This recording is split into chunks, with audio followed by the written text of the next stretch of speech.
Yo, what's good, YouTube? What's good? Stormybman, and I am back welcoming you to the Friday night chop session with Stormybman as we bring you another exciting episode in a week's worth of boxing talk. We're calling this one number 96, Frontin' in Boxing. Want to say salute to everybody that's out there for this Friday, February 5th, 2021. And we're going to talk a little bit about boxing today and see what you all have to say. Yes, sirree. Welcoming you all here. I see we've got a few people out there who have already smashed the like button, and that's all good as we get on into things and we get on into the studio here. You know, this is Black History Month, and so, you know, Stormy is out here thinking about Black History Month as it correlates with boxing, and we're going to talk a little bit about that this evening. But before we get started, we're going to go ahead and welcome people who are out there in the chat. I see there are a few familiar names out there thus far, and some people were in and out. I know people are scrambling around going, there's a few other streams that are taking place, and it's okay, because when you support the community, you support the community, no matter how much you listen in or how little you listen in, as long as you get you a little bit of fix in, okay? And so that's what it's all about, and we're going to go ahead and welcome who we got. We got Nick Harmer out there, my brother from the UK. He says, big up Stormy B man and the chat. Just stop by to smash the like button. We'll join the playback gang tomorrow. See, yeah, he's like 5 hours ahead of us, I believe, if that's correct, with UK time, like the brother Laws D. You know, so Nick is going to catch us on the replay, but he always stops by after he's checked the show out on replay and leaves positive comments on the shows and the content on the channel. God Body Sports and News is out there, says salute Stormy B man. Jab that like button. Appreciate that, bro. That's right, jab the like button. Make use of that jab. You know, stick it out there, right there toward that button, and it don't cost a thing. You just hit it, you know. Tone Brown is out there, says salute family. Salute to you, Tone Brown. And Eric R is out there. He says salute at Stormy B man. Yes, sir. Salute to you. This is episode number 96, and we would have been well over 100 by now. But Stormy likes to take a break from time to time, even though this is a weekly show. I like to take time out to recharge the batteries, so to speak, and replenish myself. I don't believe in trying to run on fumes, as you understand, because that can lead to repetitiveness, loss of focus, and just overall, I believe in it brings the brand down when you just kind of get on the airwaves just for the sake of being on the airwaves. You know, yeah, you should have something. And I pretty much try to bring something every show that I do. So not that nobody else isn't. I'm just speaking about specifically what applies to myself, because I have to feel a certain kind of way, go live, you know. Cletus Smith is out there and joined us. He says, salute Stormy B man and the chat. My brother Focus Ball is out there, says salute to you, Focus Ball. Glad to see you. Boxing Conversations with Reggie Owens is out there doing double duty. Will be joining us momentarily, and we'll have some good cooking for you guys tonight, man. So that's what we'll do. And I want to say, okay, let's see who we got here. I want to say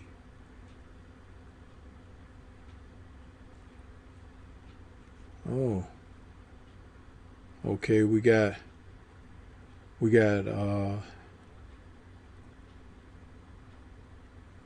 let's see.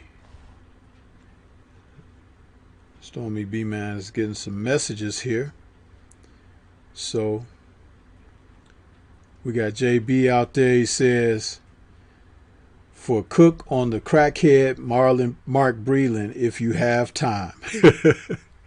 Yeah, you know, one of the things that I pride myself in is, like, you know, I talk about the fighters, sometimes the trainers and everything. And thank you for the donation to the Cash App, JB. Appreciate you. It's one of those things where there are a lot of people out there who can go in on certain subject a little bit better than I can. But when I can, I will speak my piece on particular subjects. So just bear that in mind and keep your ears open. LeVar Cooper is out there. He says, salute, Sensei. Salute to you. Jared Green, it says, salute my brother Stormy. Salute to you. And he says, smash that like button, LeVar Cooper says. Eric R. says, true wisdom spoken, be the one and only Sensei. Appreciate that, brother. And Bernard Burton is out there, says, salute Stormy B-Man in chat. And let's see.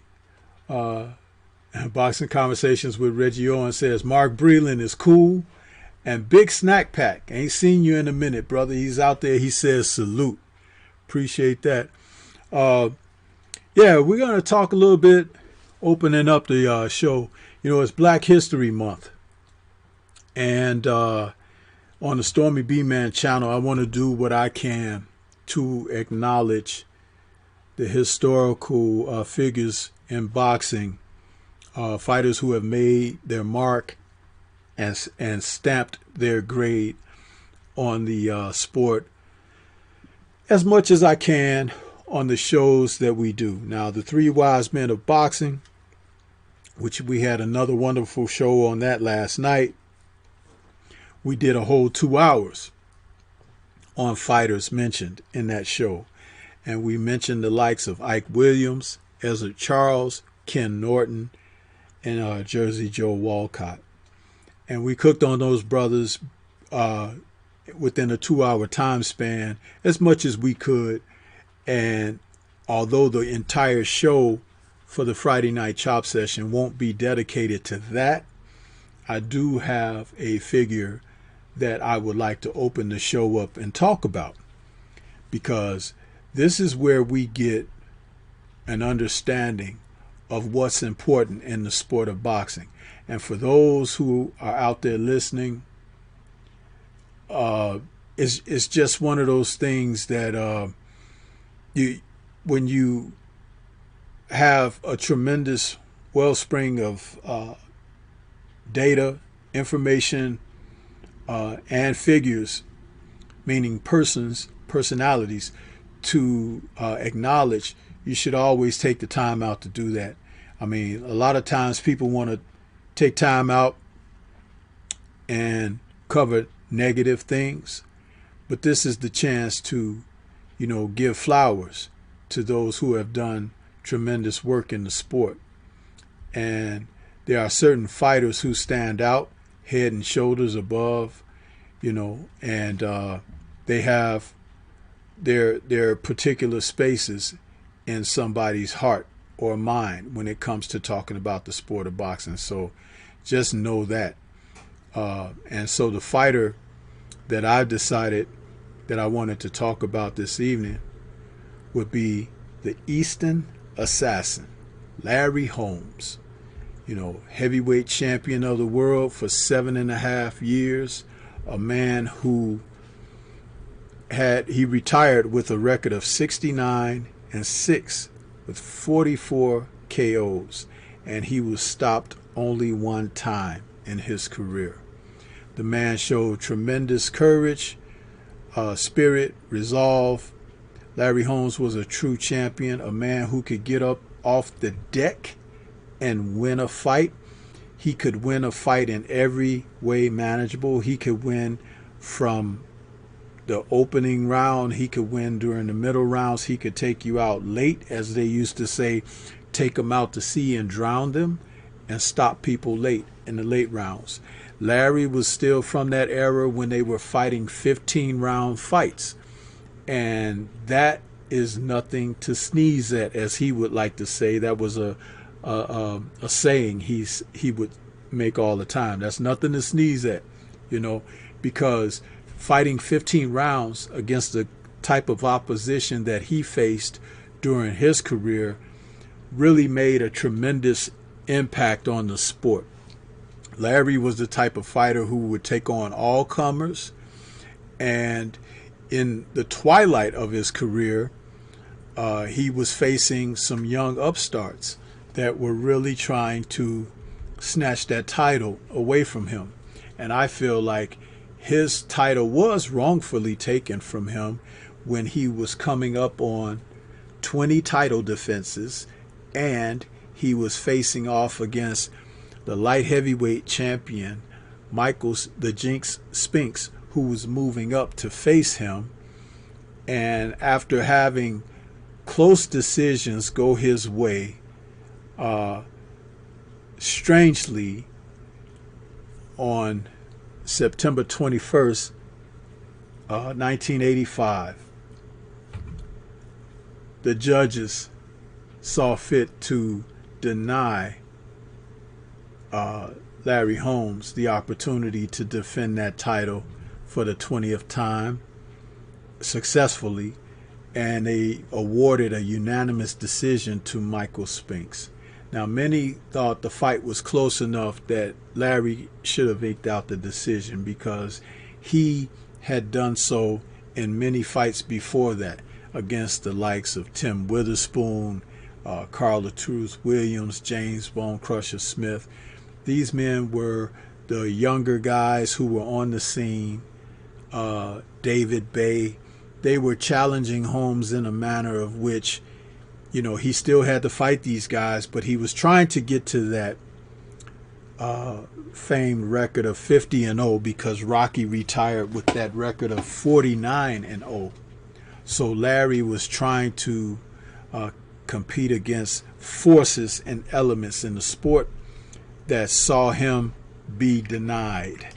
And many feel like there was resentment in his success. And so even in the rematch, when he went in there against Spinks, which was pretty much when he fought Spinks, it was in April of the next year, 86. They awarded a split decision this time to Michael Spinks. And if anyone that saw the fight, they'd say, come on, man, a split decision? It's almost like they were just saying, no way, sucker, get out of here. Excuse me. And so that was pretty much for Larry, you know, until January of 88, when Don King had come calling and asking him to take on the young charge that was Mike Tyson. But during his career throughout, Larry fought tremendous fighters. I mean, he fought the likes of Ernie Shavers, Mike Weaver. You know, he fought Muhammad Ali in a fight where Ali was definitely past it. And it was just a ceremonial passing of the torch, where you could see that Larry was giving Ali a break. He wasn't really trying to hurt Ali. He had worked for Ali many years as a sparring partner, and learned a great deal about the champ and how to be a champ by being in Ali's camps. So he had a certain amount of respect that fighters don't usually show when they're trying to make a name off of someone. And you know, he went out there and he did what he had to do. Ali fought one more time after facing Holmes against Trevor Berbick, and Trevor Berbick was in there trying to throw everything, including the kitchen sink, at Ali. And Larry Holmes didn't take kindly to that at all. So when he fought Trevor Berbick himself in April of '81, he won a unanimous decision over Trevor Berbick, but he really gave Trevor Berbick a true boxing lesson, as Ali would have had Ali had been able to either turn back the clock or had been the fighter that he once was, that he no longer was when he faced Trevor Berbick. So, everyone also remembers the highlight clip of the parking lot fight that took place between Larry and Trevor Berbick a few years later. Trevor Berbick was not the most loved guy in the sport, and Larry Holmes still to this day doesn't care for the memories of Trevor Berbick, who's no longer around with us. But that incident was famous for Larry running on the top of a car and jumping off of the car with a double kick to Trevor Berbick's chest. And Larry, who was wearing like one of those old 80s, I say old now because it's past, in years, but that was in style then. He was wearing one of those sweatsuits, the two-piece sweatsuits, and he had those designer glasses on, and he jumped on top of that car and he dove off that car like Batman and kicked Trevor Berbick in the parking lot. What a sight. That was one of the highlights of Larry's career, man. It was even like, as good as when he got up from that big overhand right that Ernie Shavers hit him with years earlier. But Larry was a character. He would always say stuff kind of like almost put his foot in his mouth, because he just didn't take kindly to guys. And when he would say certain things, he was very crude.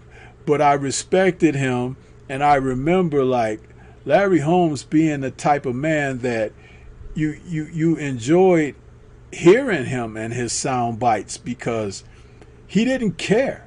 You know what I mean? When he said Rocky Marciano couldn't carry my jockstrap, he wasn't putting Rocky Marciano down. He was bigging himself up, because he felt like, hey, I'm the baddest man on the planet. I'm the baddest in the world. And he was for 7.5 years. You know what I'm saying? 20 title defenses. That's all you could ask, of a fighter like Larry Holmes.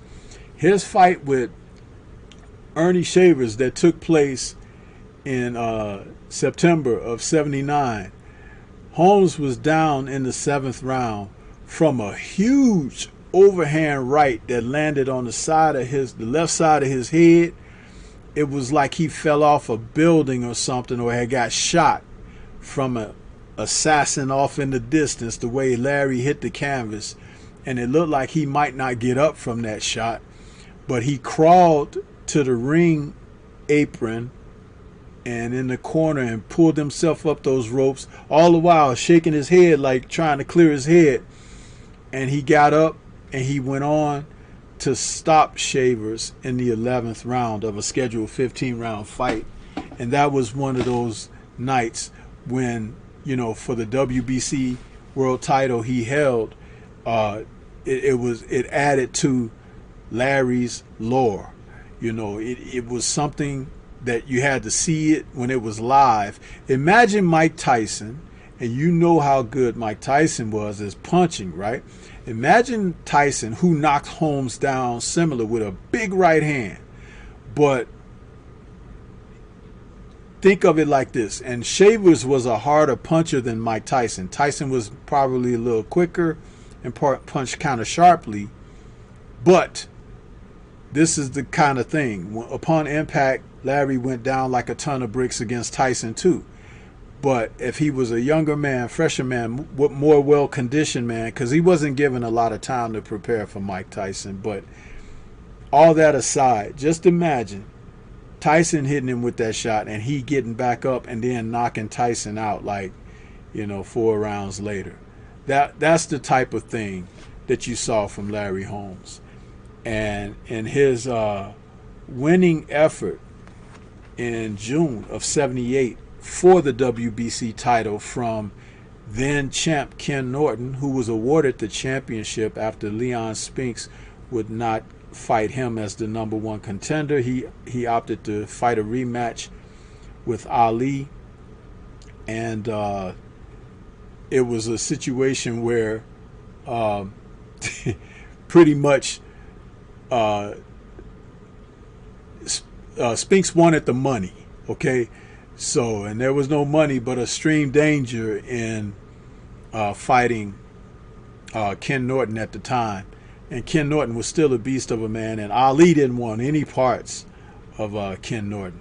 So Ken Norton fought Larry Holmes for the vacant title. And what a classic 15-round split decision for Holmes that was. That was a serious fight. If you never had a chance to watch it, which if you haven't, shame on you if you claim to love the sport of boxing. Please do yourself and go back and check out the fight from June of '78 where Larry Holmes, the Eastern Assassin, took on Black Hercules Ken Norton in a 15-round fight that was every bit as good as Leonard and Hearn's first fight, or Leonard and Duran's first fight, or even the Thriller in Manila, you know, or the super fight that took place between Ali and Frazier 1. That fight right there between two heavyweights who looked like middleweights because they were in extremely good shape. I think at that time Holmes was weighing in somewhere around 208 pounds or 211. That's kind of like what he went in. 213 might have been his highest around that era, but he was very light in his weight at that time, and he was light on his feet, had a pristine jab. Ken Norton had a very good solid punch. He was well conditioned and had an awkward crab-like style that frustrated boxers to no end. Now, against punchers, Norton would freeze up. But in his fight with Larry Holmes, it was an ebb and flow that took place there. A lot of back and forth, a lot of challenging one another's fortitude, which made it a classic.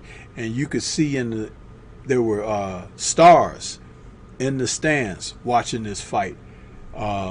It was an exciting match that you could see the likes of Sylvester Stallone and Roberto Duran and many others sitting ringside, pumping their fists in the air, cheering that fight on, because those men were giving the best toward one another. A classic. But he went on, as I said, and he faced many a foe. And ironically, before fighting Ken Norton for that championship fight, you know, Holmes had faced Ernie Shavers for the first time and had won a unanimous decision in a 12-rounder. So, you know, thinking of that, it's like within several fights, he went from fighting Ernie Shavers to Ken Norton for the title. He had a couple of defenses against Alfredo Evangelista and then Ozzy Ocasio, then Mike Weaver, Hercules, and then Ernie Shavers a second time. We're talking about in 5 fights, 3 of those guys were killers. You know what I mean? Well, 2 of them, because it's like he fought one twice. So you just think about it, man. It was the kind of thing that took place in boxing during an era when it was nothing to call for the best fighting the best. The best did fight the best. That's what they did. And they gave it to us in such an exciting manner that we just enjoyed it, you know, full throttle. And that was special. And, you know, when you hear guys like myself and Scrapbook Boxing and Kurt Sugar, you know, when you hear us talk about, you know, the era of fighters being from that ilk, it's not a put down of the guys of today, but it's a put on of like what they should be doing. Pick up that gauntlet, okay, and carry that mantle respectfully. Challenge yourself. Be the best that you can be. Whether you win, lose, or draw, the fans will always be there, especially when they know that you're giving your best and most earnest and sincere of efforts. If you don't do that and you try to sneak around any other kind of way, people will always be able to hold that against you. So just as Marvis Frazier, when he fought Larry Holmes, he was stopped very early in the fight. And Joe Frazier's son was put in there, you know, he really shouldn't have been in there with Larry Holmes, you know, but hey, Joe Frazier was trying to bring his son up, and it was a first round KO. So that was the kind of thing. But Marvis didn't have to sneeze at that, as Larry would say. It's nothing to sneeze at, because he was in there with the baddest man in the world at the time. You know, so being knocked out in one round by Larry Holmes, it's not, you know, bad. And then he was later knocked out in one round by Mike Tyson. And he could say he lost to two of the baddest men whose eras overlapped his career. And that's nothing to sneeze at, because it's like, hey, had those guys not been as good as they were, maybe Marvis would have had a chance. You know what I'm saying? So, but that, you know, salute to those guys for what they were able to do in the sport. And that's why I chose the Eastern Assassin for my for this episode this week, Black Fighter in History, in the Black History Month. It's a tremendous fighter Larry Holmes was. Just go back there and check out his films. His fights are available, and you can see him out there working his craft. The man was a great boxer, probably one of the top 3 heavyweights in history. Top 3. You had Joe Louis, you had Ali, you had Larry Holmes, and I'm going to tell you something. I'll pit those 3 up against anybody that anybody want to talk about, and they all could be in different categories as far as who's number 1, 2, and 3, because they all had certain things going for them that gave them the benefit of the doubt for possibly that first seat. But when you look at Ali and the fact that he had 3 years of his career taken away from him, which were his prime years, which we never got to see him fight, it kind of leaves a question mark or an asterisk by there. But my goodness, those 3 men were the best of the heavyweight division in history, and salute to all of them. I'm going to take a moment and go back to the chat. I was cooking a little bit on Brother Holmes, and we had some people popping up in there. So I want to acknowledge you guys. And we got PGH Big Dog out there, says salute Stormybman. And Jared Green says, did you hear what Mark recently said about Wilder? I didn't hear anything, but I know you guys are cooking on that in the chat. Curtis Price says, right on, 1,000, amen. And let's see, who else we got?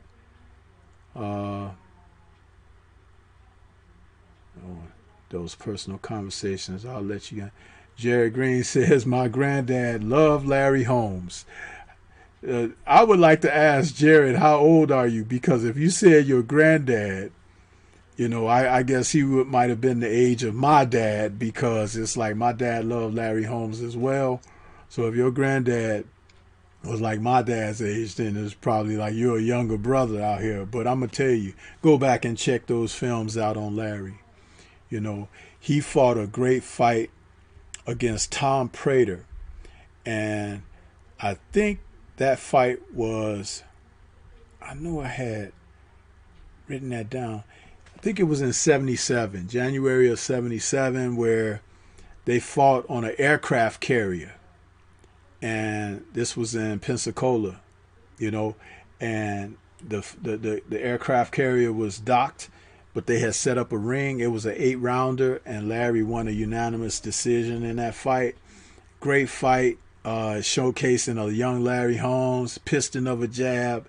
Seeing him young like that and being able to move like he moved, it was really interesting, man, because he grew as a fighter right before your eyes if you're from that era. And as he stepped up his competition, he became a much more seasoned fighter, and you could see the experiences that he had in the gym with Ali and how he was able to do things. One of the things that Larry was able to do with that 80-inch reach he had was he could defend himself with his arms. Even though he jabbed and everything, and everybody knows him for his jab, he was able to use his arm defensively. He could stop punches, he could catch punches off the arm, and he was strong to do those things. And it's just the little subtleties. Defensively, he could stop your punches with his arms. And you don't see a lot of fighters being able to do that today.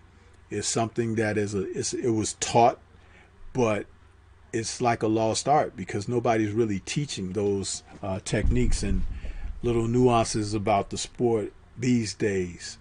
You know, and it's hard to learn that stuff when somebody's always just holding some pads up like this. Hit these pads, you know, and do these combination drills, whatever.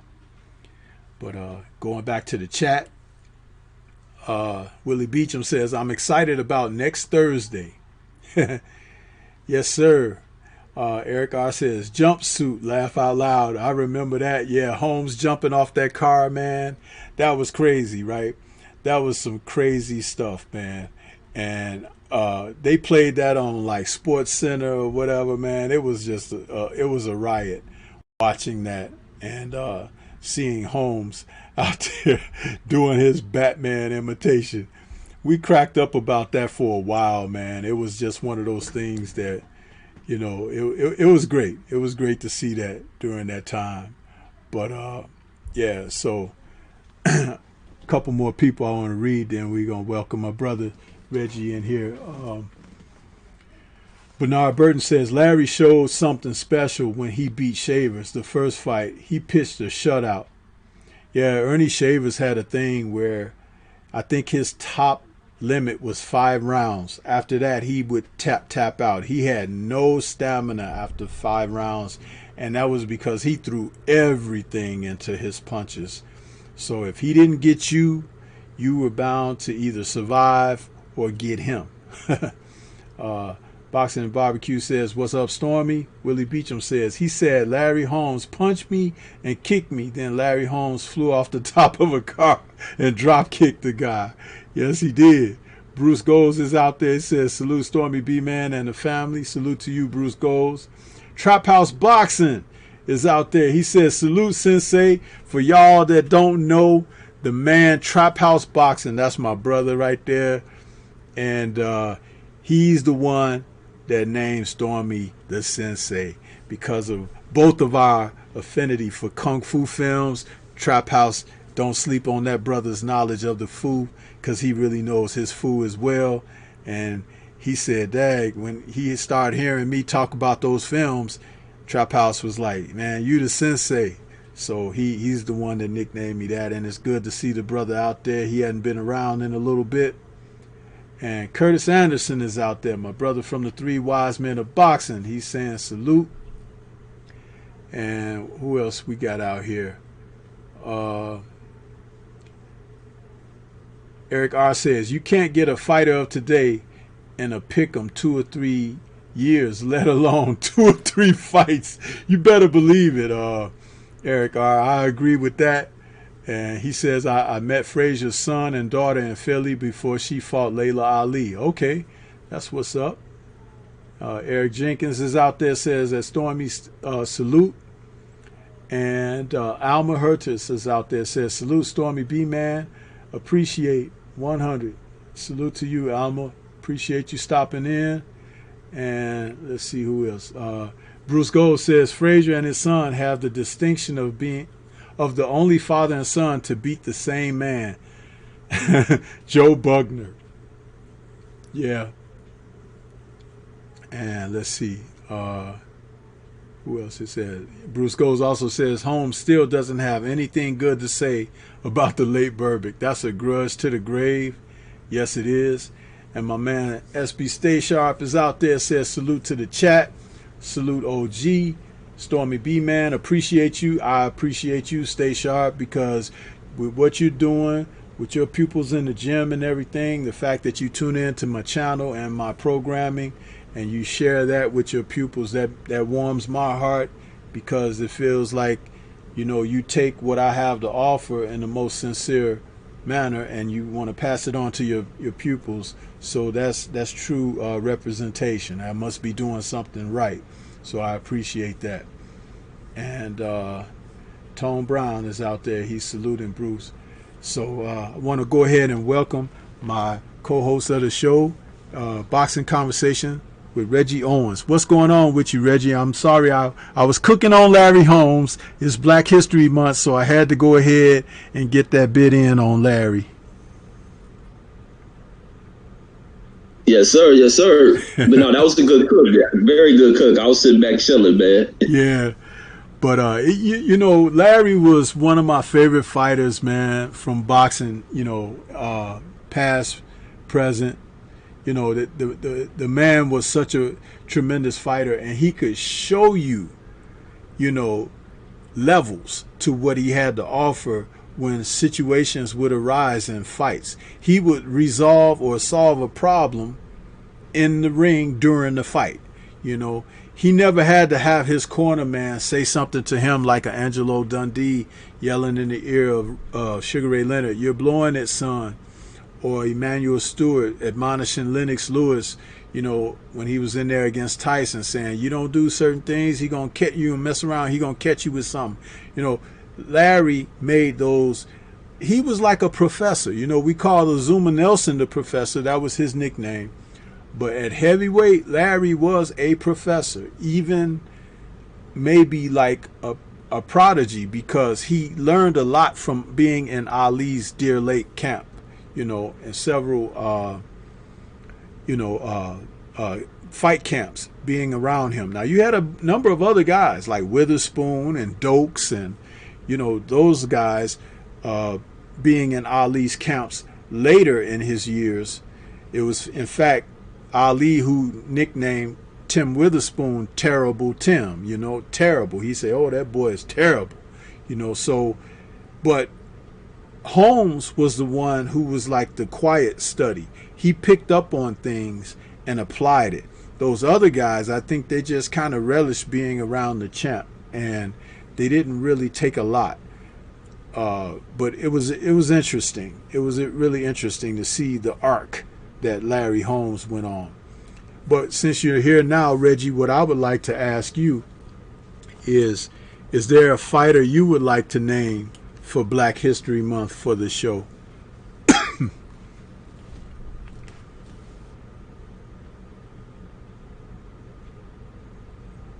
You there, Reg? Yes, sir. Yes, sir. I didn't hear you. Yeah, I was asking, is there a fighter that you would like to pick for this week for boxing history? You know, black history in boxing. It doesn't have to be your favorite guy or whatever, just, you know, a guy that you know, from the past, from history. Just mention them. Oh yes, man. One of the most iconic Americans to me, Jack Johnson, especially when it relates to the sport of boxing, what he stood up for, his unapologetic blackness, just everything he stood for. He opened the doors, he opened the gates for what many black fighters were able to achieve. It's the fact that he went after it. He opened the doors of showing, you know, testing this theory of this white, I don't use supremacy, but that word of thinking they are the upper echelon. Yeah. And he challenged it and he knocked it down. And I respect him to the highest level of respect. Even with him going and taking their women as well. Yeah. He was something, wasn't he? Jack Johnson, man. That guy right there. Yes, sir. You know you bad when Ali gives you that type of compliment. You know, Ali said, you know I'm crazy, but he's like, that nigga was really crazy. That's what he would say about Jack Johnson, man. But Jack could fight too, Reggie. He was a man who, you know, when you talk about Black Murderers Row and stuff like that, he fought some of the toughest guys that some of those white champions and contenders would not face during that era and time. And once he became champion, there were opportunities for him to have like rematches and stuff like that with some of those men, and he wouldn't defend his title against them because he knew what it meant. You know what I mean, to face off against certain guys. So Jack, and I don't necessarily call that ducking, because he fought some of the guys, you know, so he knew what he was in for by fighting them. Today, these guys know what they in for without fighting, because they're just so in the business of trying to maintain and hold on to their records, you know. So that's kind of like what it is when it comes down to these guys. So, but yeah, I just thought I would ask you, Reggie, who that was, who you would like to bring in. I guess for the rest of the month we'll do that on the show. You know, when we open up, we can talk about a fighter from the history of the sport. Just talk about him a little bit, give him some love and credit, and then we move right on into the show. Because, as you know, I'm sure a lot of people are trying to do different things for Black history, but to just acknowledge the men who put so much on the line for our entertainment, you know, it's the least that we can do, is to make those acknowledgments. So. Yes, sir. I appreciate that greatly, man. Just honoring the contributions of our people, and even like beyond it, just going with what Black fighters have done. Other groups of people should acknowledge what Black folks have done, because they don't have to go through any of the fights that we put up. The doors have been open for them. The red carpet's been laid out for them. So pay homage. Yes, sir. Yes, sir. I agree 1,000% with that. 1,000%. So, you know, as we get ready to get on into the nitty and the gritty of this show, I was just trying to think of which way I wanted to go first. How about this? We've been hearing, and forgive me, my voice is a little weak this evening, because I could feel it happening before excuse me, showtime. Excuse me. But I wanted to take a moment and go into discussion on some things that have been out there in the news this week, Reggie. Like, people were talking about David Benavidez and Jamal Charlo. You know, that little bit of rambunctious banter that was going back and forth between those two cats. What are your offerings on that? And for those who may not know what's going on, because I was chatting it up for a moment, Reggie, and I'll let your voice be heard as we open this discussion. What are your thoughts on that news that broke out, and those sound bites that broke out about these two fighters at the 160 and 168 pound divisions? Yeah, for one, I don't even know how Jamal Charlo got drawn in the mix. Must have been something he's been saying, but Jamal is a pretty big middleweight, and I think he can campaign at the 168 division, being, I guess, maybe it's him following Canelo up to 168. Maybe that's what drew Benavidez to set sights on Charlo. That'd be an epic match between those two. They're about equal in size. And Charlo speaking what he's speaking, but Charlo said some stuff that made people draw criticism of because of a clown statement. Being the kid, need to take a vaccine, 25. I don't know if it's just sarcasm or what, or saying he's not ready, bringing up the, who was that, Erickson Lubin, the resulting of that and Lubin being too young. But this dude is not an Erickson Lubin. He is a champion. He's become a champion twice in his career, so he's right there. He can recapture a title. He is one of the dangers up in that division, so all that kind of talk means nothing. When you guys were 25, you guys were challenging cats for championship titles. So that's what young fighters are supposed to do.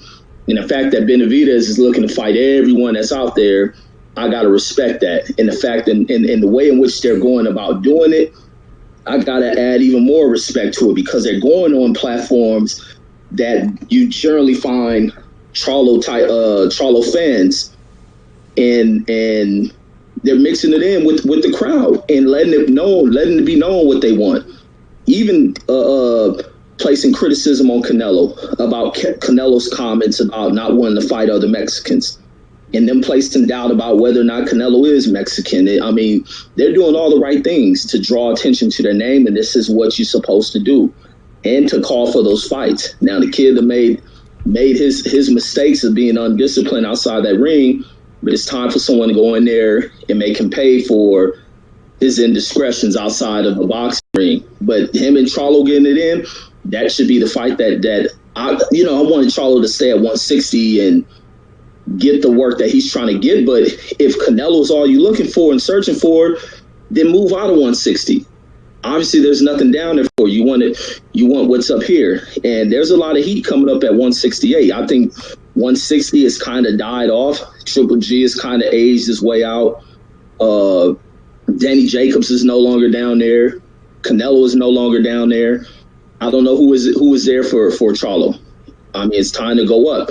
You'll be one of the. Oh, matter of fact, he'll be kind of a natural size one at 168, because the other guys are just as equal in height and as well as in their regular physical, the physical frame and stuff. So he'll be in there right along with these guys who he's of the same size. Now, skill and strength would be the thing that separate these guys, but these guys are probably just as strong as Jamal and just as fast and athletically gifted. So I think this is where he writes his next story. But 160, if he's not trying to fight Eubanks, he ain't gonna get Andrade. He can chalk that up, take on this Benavidez fight, but they're gonna be on his head. They putting the pressure up on Charlo's head, and they really want that fight, since he's opened his mouth about going on to taking the challenge of Canelo. And this is the thing that fighters open themselves up. You open up to challenge one dude, you best believe there's someone else in the holding pattern looking for any type of signals being brought up in the area in which they're campaigning at, and they're gonna be right up on your tail. So that's what's happening, man. And I think this would be a good fight. In that fight, it's hard for me to go against the Charlos, man. It's very hard for me to go against them, but I do favor Benavidez in that fight if they did fight. I think I do favor Benavidez, but that's my thoughts on that one. Yeah, some interesting thoughts that you have as well. I want to say salute to Taylor Bell out there in that super chat. He says, I'm definitely enjoying your channel. Keep up the great work, sir. I like Benavidez's attitude of shut up and let's fight. I don't like Charlo fronting. Yeah, to be critical of the circumstance that arose this week between Benavidez and Charlo, I'm of the position that if one of these guys, and I'm not saying either guy, I'm just saying if one of these guys has no interest in facing the other, he has absolutely no business mentioning the guy's name. He has no business trying to draw interest to himself by mentioning the name of someone he has no intent to fight.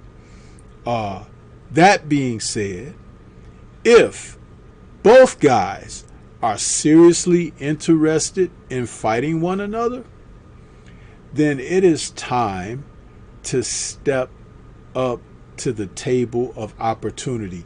We don't need all the banter and everything, because if you sign the contract to fight one another, we will eventually, get the chance for the sound bites and the press clippings and things like that, because as your camp's ready for the date, you will be engaged, and that's the thing. But all of this right now, the posturing and the talking, if a guy doesn't have any intention of facing the other, shouldn't be saying anything. And right now, if you ask me, both men need something that the other can provide to them. Okay? First of all, for David Benavidez, he is young at 22, 23 years old, whatever he is, but he's a good fighter. He's at the top of the sport. He's a fighter that can move up when the time comes as he matures, because he's still very young. But there are fighters out there that are at his division right now who are unwilling to step in the ring with him because he is a fighter who can provide that litmus test. He's a fighter because of his physicality, not necessarily his skill set, although his skills are not bad, but he has a physicality that seems to make people wary of him. Now, that's not his fault. If you're in that division, you have to fight him. Great and small, big and tall. You know what I'm saying? So you got certain people that want to run around the sport and call themselves great, and that look at me, what I'm doing. I'm ready for my close-up with the camera and all of that. Canelo Alvarez, Caleb Plant, get your butt in the ring with this young man. If you conquer him, I can give you credit for being someone who can even turn back the challenge from someone who presents different problems for you in the ring. See, that physicality is a lot, but it's not everything. He has skills too, but he's young. So you still should be able to school a young guy, right? You should, and this is the dictation when you talk about a coach's perspective. If you have greater experience at the pro level, no, never mind what you've done in the amateurs and whatnot, but as a pro, you've done things. You fought different types of fights. You fought different types of fighters who present different types of challenges. Then you know that you are in a situation where I have enough in this toolbox to compete with whatever that guy has to bring, and he doesn't have half of what I have in my toolbox. So, if that be not the case, Caleb Plant, go sit your butt down somewhere, huh? Because you fronting too, huh? And Canelo Alvarez, need I say it about him, where he is dipped and dived all over the place, avoiding certain competition. So that is the thing. When you look at it in its proper perspective, you understand that, hey, this is a hurt business here. This is not where, you get flowers, huh? And roses and stuff like that.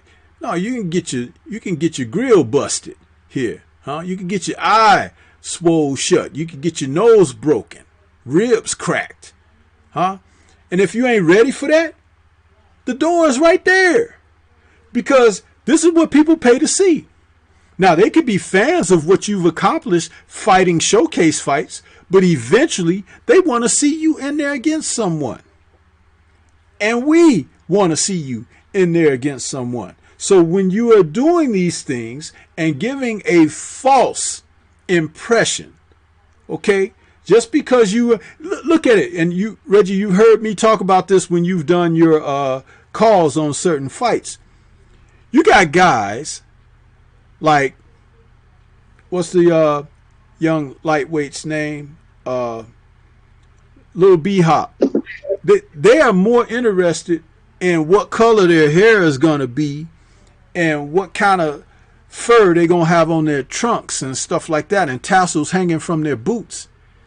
They're more concerned with that than combing through the ratings and seeing which guy is the guy I could fight to boost me to that next level.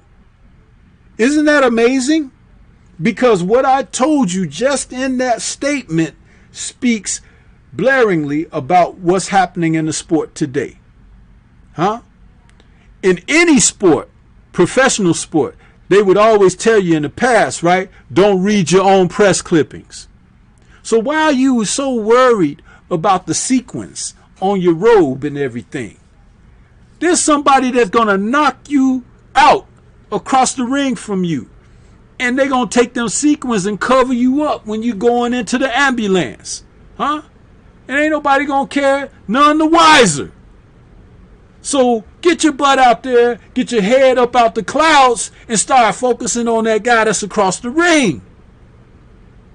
Now, Benavidez, he wants to smoke, and there's nothing wrong with that. But he may not be ready for what he's asking for.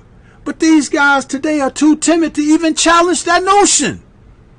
So you got something going on both ends of it, right? Where you got a guy, he wants to be proven. You got a guy that talks like he's proven. And you got a guy that's avoiding everybody. Okay? At his weight class. And nobody is really trying to make anything happen. And they're hoping that you, the fans, the public, will defend for them. Where they do that at? When did they start that mess? That you're going to say, he don't need to fight that guy. What has he proven? You know, or they're saying that about Benavidez. He really ain't fought nobody. So why should Canelo get in there with him? Because he's in his division and it's for title belts. That's why. I don't care if it's 25 title belts. They should still make them fight for it. That way we can find out who's the better of them. Now, as far as going over to Jamal, the thing is, Jamal, you ain't done enough yet. Okay? Yeah, you was champion at 154. Okay. You fought a couple of times there, defended the belt, you moved up. It's time to fight some more guys.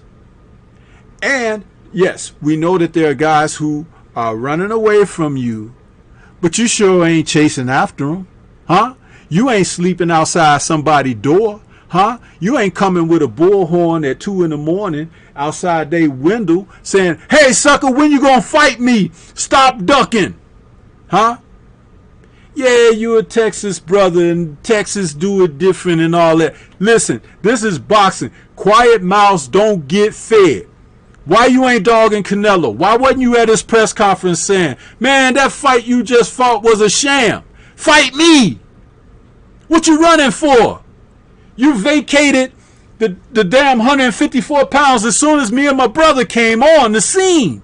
You got the hell up out of there. You was making people fight you at a catch weight of 155 till we came on the scene and you ran your butt on somewhere. Then as soon as you ran up to another division, you calling for Miguel Cotto to come and fight you up there. When Miguel was fighting at welterweight, and that was really his max out. The fact that he was able to do something at 154 at all shows how good a fighter he was. But he was maxed out at welterweight. And you want to fight a smaller man. Huh? Somebody you had did some work with in the gym, so you probably realize you had certain advantages with him, and you say, wow, he has a name, but he fought at smaller weights, and so therefore I can bring him in there with me, and people will respect that. Huh? Well, I don't respect it because I know what you're doing. Huh? Smoke and mirrors. Huh? You ever seen a magician do that magic trick where he put his assistant, the beautiful lady, in the onesie? He puts her in the thing and close the door and say, I'm going to make her disappear. And I'm going to spin the thing around and you ain't going to see her no more. And they do that. They spin it around, they open it up, and she's gone. Abracadabra. It's a trick. Huh? There's a curtain in there. A second door-like curtain when she gets in that booth and he turns it around and you don't see her. She's standing in between them. Okay? And it's like when he turns it and opens it from the back or turns it from the other side, it looks like it's empty. But the lady is standing in between the thing. So it's like smoke and mirrors. Canelo Alvarez. Huh? He need to be on the show with Copperfield or that other dude that's the magician, Blaine, whatever his name is, that be making stuff float up in the sky and everything, because he's floating up away from the other guys that's in the divisions that he should be facing. And he gets a eagle eye view looking down. Oh, there's a space over there. I'm going to land right down over there where it ain't nobody. Huh? That's what he doing. And Jamal, I ain't going to give you no credit for not being hungry, going after who you should be going after. Huh? Triple G is right there. Finish him off. Go out there. He getting ready to fight another tomato can, because they got to find people that he can still punch and don't move away from him, and that ain't going to hit him too hard back, because he ain't taking shots too good, and his face is busting up now. So they're really walking on eggshells, trying to find opponents for this dude. But I'm going to tell you something. Go out there and dog him. Huh? If they had the ability that you are supposed to have as a potential champ, prospect, whatever, right? They would be doing it to you. So, when are you going to get off your duff? Or have you made enough money, all right? Huh? And you don't want no more. And you're just hoping to ride this thing out. Well, then you letting down those people who really believe in you, because they think you better than what you really are. And you don't have enough on the inside, huh, to go out there and put it on the line and say, look, I'm going to show you why I'm the best. Give me him, give me him, and give me him. Yeah, do like Canelo did. Huh? Canelo put an issue out of Credo that he was going to fight 3 times this year. Where's Maul Credo fighting 3 times? Huh? He going to buy another car? Huh? Some more kicks? Huh? An outfit? Some bling? Huh? In the meanwhile, there's a young guy out there somewhere in somebody's gym hitting on a bag that's come and be ready to take it all from you. And it's because you've been inactive. You haven't been proactive, and you're resting on your laurels. You're content. Boxing is a sport where you always have to reinvent your desire. Once you have achieved the material, that has to leave your mind, because you can get hurt out there. So you have to find something else to chase after. This is called legacy. And no one's going to hand that to you willingly. You have to snatch it by the jugular. If you want to be successful, you got to sometimes come up outside of yourself to achieve greatness. Few achieve greatness because few are willing to take the dare and step out on faith, to, as Deontay said about himself, to bet on himself and go out there and accomplish something. Huh? So what, you got knocked down? Get your butt up off the canvas. So what, he hit you with a good shot? Keep your guard up and block and hit him with the same shot. You have to have something to fight for. Stop monkeying around and muddling around, or get out the sport. Because we want to see fights. And there are a lot of people, they'll love you. They'll say things like, well, you know, hey, I ride with him. But they saying inside what I'm saying. They feel inside what I feel. And if they don't really love you. They don't really support you. They don't want the best for you. They just want to ride a wave of somebody who's accomplishing something, like leeches do. Huh? That's what leeches do. They latch on to a host and start sucking the blood. Huh? That's what they do. So, you got all them leeches that love you, but when you gone, they gone. And they gonna latch on to something else. And me, while I ain't giving much credence to what you're doing, I'm gonna be putting you in that book right now. Yeah, that's another one. He could have been. I wish he woulda, coulda, shoulda, huh? And somebody else will come leapfrog over you and accomplish far more, because they had their goals set just a little higher. You guys let Canelo walk around this sport like he's King Almighty himself. And he's just avoiding tough fight after tough fight after tough fight. And he's giving you signs and signals. And you don't want to acknowledge him. His last fight, he come in the ring with a knee brace on. You know what that means? See, this is how you know people ain't paying no attention. If Ray Leonard saw Marvin Hagler with a knee brace on before he fought John Mugabe, he would have fought Hagler before he fought John Mugabe. He'd been like, oh, all I need to do is dance around. He got a bum knee, huh? See? And he still used that strategy when he fought Hagler anyway. But I'm saying, this is what the real fighters would do. You had a couple of guys misjudge Earl Spence because he had his car accident. They saw something. Huh? They wanted to fight him then. Man, did you see Danny Garcia's face after that fight? Huh? He looked like 5 guys caught him in the alley, that old money. Huh? Tore his butt up. I bet he won't see nothing anymore. You probably won't hear from Danny Garcia.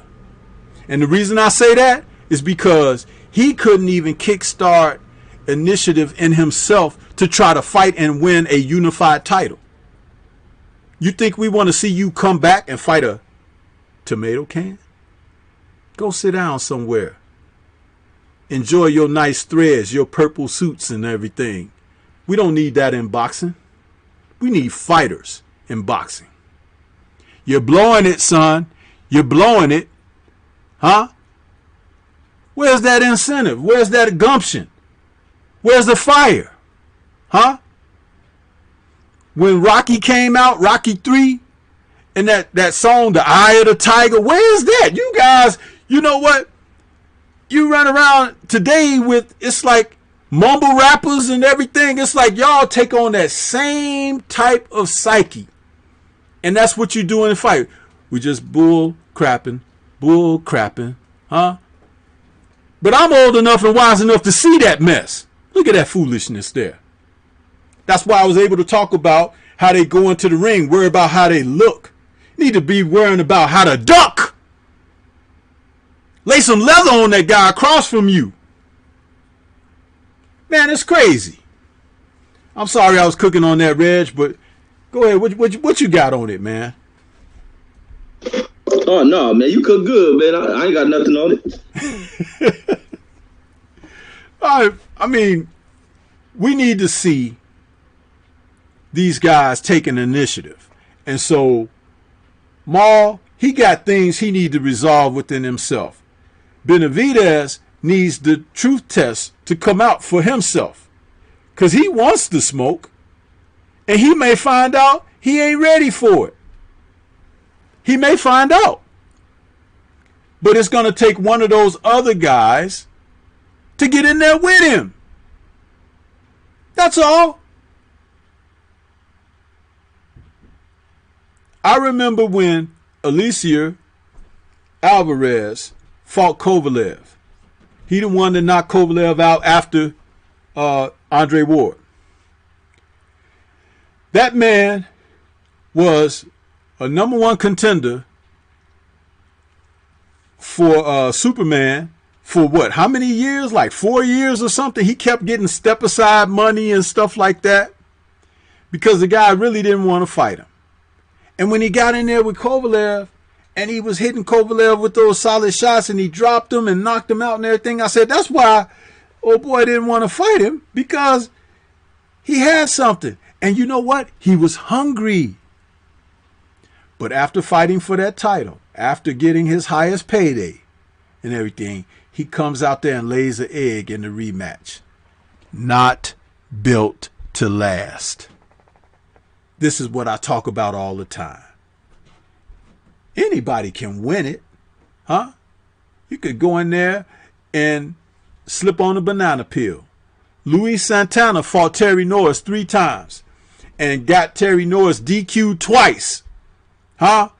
Because Norris was known for hitting people when they were down and hitting them behind the head and stuff. So the first fight Norris hit him after the bell. The dude laid on the canvas, Reggie, and he laid there like he was in a coma.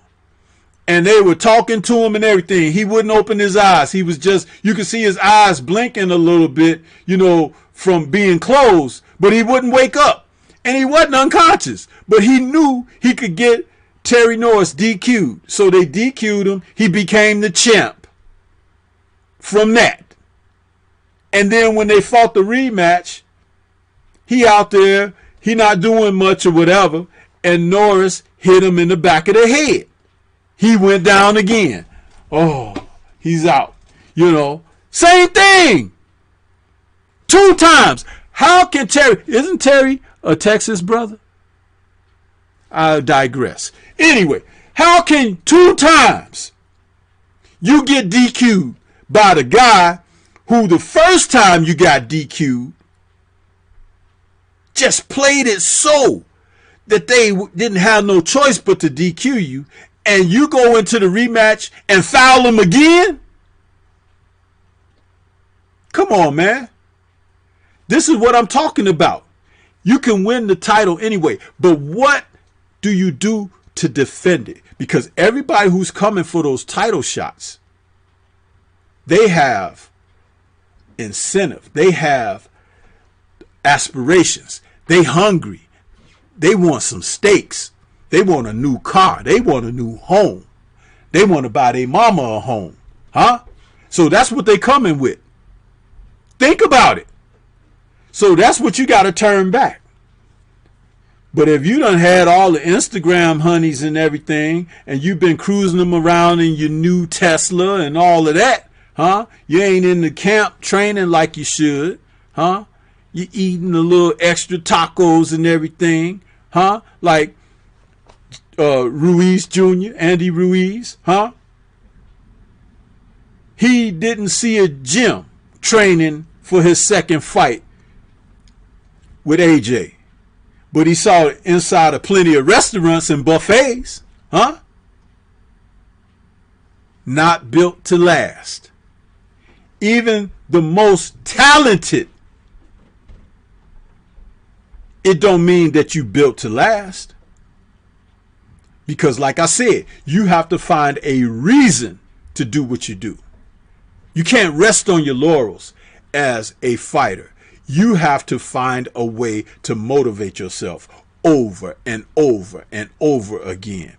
Hagler said, it's hard to get up and run when you're sleeping on silk sheets and pajamas. It's true. But did Hagler fight like he was sleeping on silk sheets and pajamas? No. He fought like he was coming out of one of them dungeon warehouses or something, like you saw Clubber Lang doing in Rocky 3. That's what he fought like. Steam pipes in the background and brick walls. Yeah, that's what Hagler looked like he was. But see, these guys today, they don't know nothing about that, man. Some of these guys, they not even coming up from hardship. They're just coming up off a circumstance. Huh? Like the woman who got pregnant. She happened to get pregnant, but she didn't use protection, huh? Birth control. And now she knocked up by some no good dude. That's the outcome. It didn't have to be that way. You can go out there and have all the sex and bone who you want and everything if you're taking care of your responsibility for self first. Can't nobody take care of you like you. So why are these guys out there and they don't have no incentive? They have no gumption. They have no determination, no aspiration. They don't dream, Reggie. They don't dream. If you can't dream, it's been said, you might as well be dead, brother. Because that means that if you are in dire straits, you can't even see your way being in another place.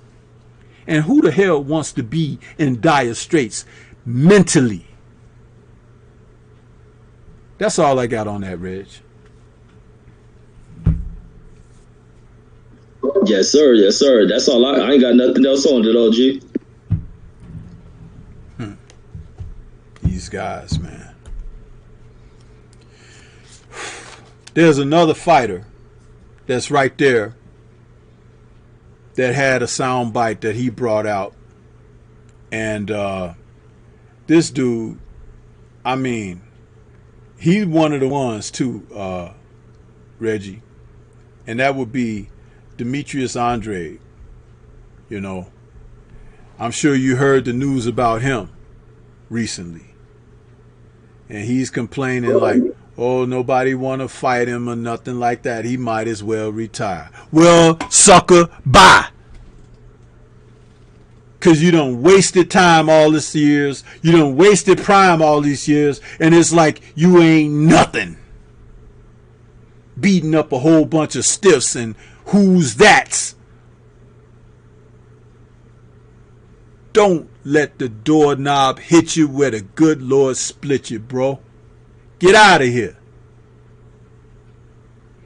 What do you got on his statements, Reggie? I'll let you cook. I'll be quiet. No. You was cooking. He was good. But like you said, bye. I didn't even know he was talking his retirement stuff. I mean, I think that's the plan anyway with him. I don't think Boo Boo got any interest in the sport of boxing. He doesn't come off like a boxer. Even when you try to follow and you know, social media wise, he doesn't project anything relative or related to what you see from a boxer. You don't know what the heck this dude's profession in life is. Boxing ain't one of them. And even the first time I seen him, when I thought he was going to really be about doing something, was at the Boxing Expo a couple of years ago. But being at this event, you know, most boxers don't come off as enemies, confrontational in public. It just comes off way too friendly. And it began to see as his career goes on. And then I hear more of the stories of how he was close to the Charlo fight. He turned down the fight like a few weeks before they're set and scheduled to go into their fight or whatever type of crap he pulled off. I remember always hearing him about being locked into the Rock Nation contract, not knowing he was the one who screwed that mess up. The dude's just a career suicidal dude, man. Every move he makes is career suicide. He hasn't done nothing, hasn't accomplished anything, and I don't think he plans on doing it. I think his thing was to come in here, earn some quick money, and possibly go over into, I think he does construction or some crap like that. Not crap, but something like that. But boxing just ain't it. He ain't gonna dare try for anything being great. Being at this point in life, in this point in the life of his career, there's going to be nothing remembered about it. By the time Andrade walks away from the sport, he will be an afterthought. He'll be someone maybe from Rhode Island would have to dig his name up for anyone to mention it. But even when his name is dug up, the conversation is skipped right over it. It's like you bring up Andrade and people shift right past even mention anything about Andrade because he hasn't left us with anything to talk about. He hasn't mixed in with anyone. You thought he was going to do something when he was showing up to Charlo press conferences and they checked him. The moment he opened his mouth to speak something, to act as if he was calling them out, and he was checked. His whole card was pulled from that moment forward, and you just haven't seen anything with him. He ain't trying to get anything. He's over there on the zone with all these other fighters at 160. Why isn't he getting any of those fights? He goes into his hometown and drops a dud to where his hometown began to start booing at a fight he's at. People start disappearing from the fight when they try to bring the guy home. The guy is already becoming an afterthought. He's an afterthought in his hometown. They expected a lot from him, being what he was able to do as an amateur, and it just hasn't panned out as a professional fighter. But he's making his paydays. He's just going to take that money, secure it, and hopefully he can reinvest it and, you know, sustain himself through life. But to get anything out of him, it ain't happening, man. He's already a retired fighter, and for him to speak of retirement, that's not a good sign. That's not a good sign at all to be speaking of it. Already have an issue here in Terrence Crawford talk about retirement, but when a guy like Andrade, who hasn't accomplished anything, don't even know if he has what names are on his record. I don't think he's fought no one of real significance, anyone of memory. That by the time he's gone from the sport, within 2 years, he's an afterthought. We forget about anything with Andrade. So he's a waste of talent, man, when it comes to professional realm of things in the memory of boxing fans. It just ain't gonna work for him. I think the best bet for him is to really sit back there and retire. It's falling apart. It didn't work out, whatever he had planned. Hey, that ship has already sank. So just give it up, Captain. Just give it up. That's all I got. Yeah, it's one of those scenarios, Reggie, that you could see the guy had talent and everything. And I said had, because I think he's like, what, 33 now or something like that? But he's on the downside of a prime now. So, you know, there are fighters out there that can clean his clock. And his last couple of fights, I could swear I could see that the legs are going on the guy.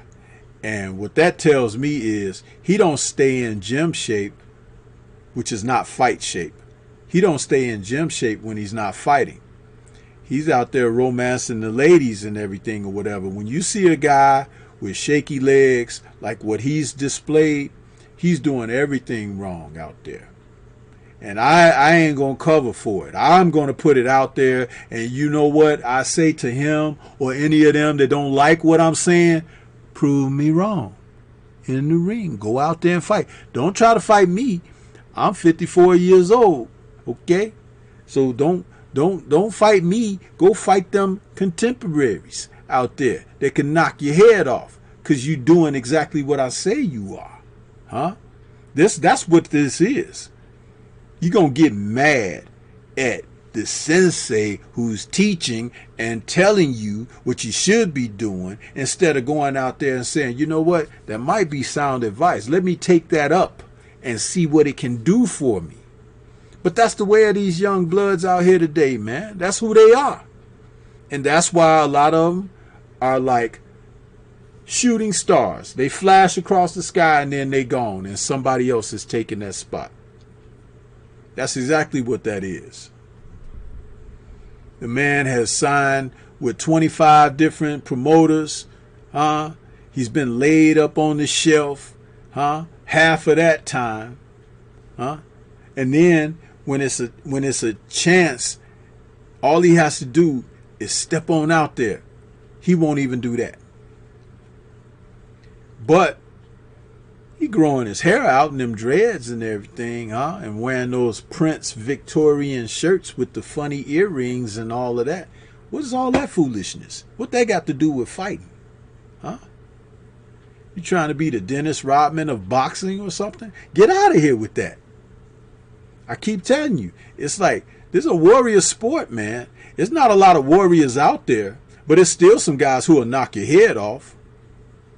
Just imagine if there were a lot of warriors out there. Some of these guys wouldn't have a career.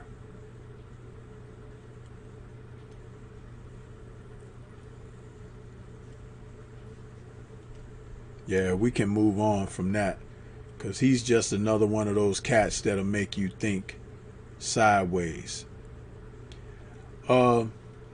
Reggie, what do you know about this gentleman, Mr. Kinahan? I know that name has been coming up a lot lately and everything, but what do you think about the fact that they're talking about, with the reputed background that he may have and everything, his influence on the sport is quite heavy, particularly when you're talking about that European side.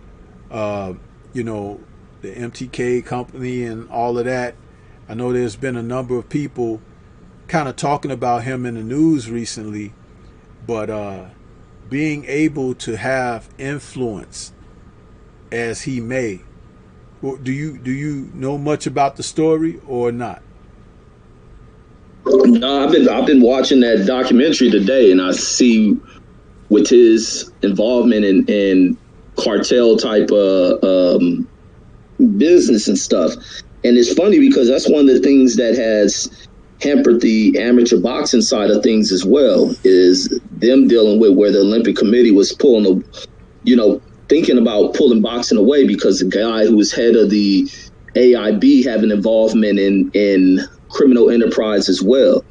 And now you're dealing with this professional side of things. And the fact, and salute to the BBC for even putting together a documentary to where they investigated this. I mean, because this is something that's been ignored for a couple of years, and they went, in debt on this one, and also linking and tying Tyson Fury into it.